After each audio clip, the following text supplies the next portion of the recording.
human nature element of having a big lead. But what are the things that you want to see kind of continue when you go up in a game like this after you have the first quarter that you have? Yeah, I think defensively the only real sort of lapse was that second quarter. We felt like the game tonight was going to come down, to our ability to get back and defend in transition and take care of the basketball and keep them off the glass. And that wasn't great in the first half, and a lot of those were in the second quarter. We had eight turnovers. They ended up with 21 fast break points, 9 offensive rebounds in the first half, and then cleaned all that stuff up in the second half, which was awesome. And then I think, for 3 quarters, just the way we were able to generate great shots and, Luka leading that. But I think defensively, outside of a couple things, even in the fourth, there were a couple red mistakes, but it was a great night, and I think Vando and Goody really led that for us. You felt them when they were in the game, and they were part of some big runs for us. You just mentioned them off the bench, and then you also get, I think, 3 guys in double figures, some shots going in off the bench. Obviously, that's going to help on a given night, but anything particularly tonight you saw that got those guys going? Well,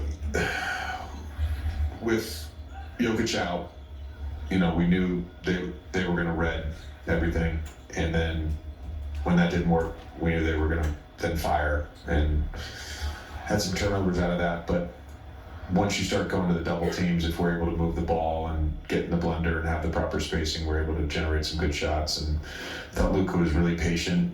Him starting the game aggressively against the Reds,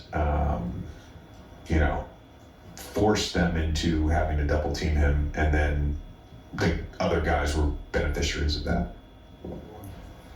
JJ, along those lines, Luka entered tonight averaging about 10 points per game in the first quarter, which is his highest scoring quarter with you guys, season high 21 tonight in the first.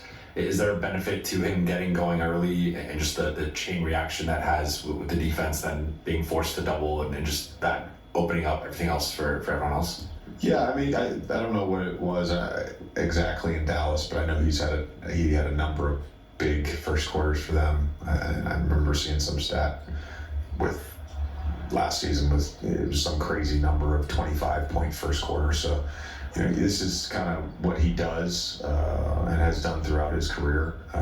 But we want him to be aggressive no matter what. But he's gonna play the right way. It's not his teammates have talked about that over the last few days. Just the way that he's getting them shots, and that he's not really he's not forcing things when they are double teaming. He's just kind of allowing the game to present itself, and then he makes the read.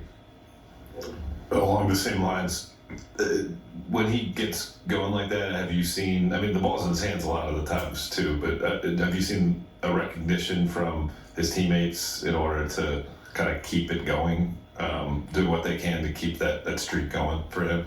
Yeah, we've talked about it as a staff, with the group, just having the recognition when he's on the floor, generally, unless it's, transition, an early mismatch when we are healthy, and let's say Rui or LeBron runs the floor, like you should touch the basketball in the half court.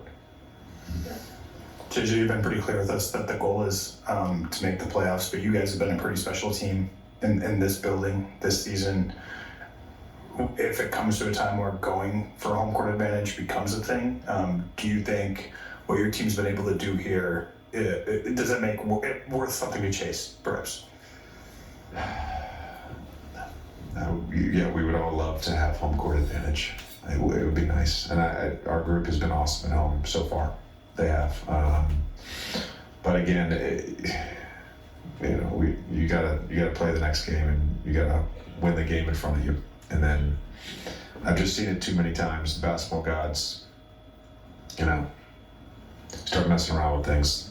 The basketball gods, they will punish you.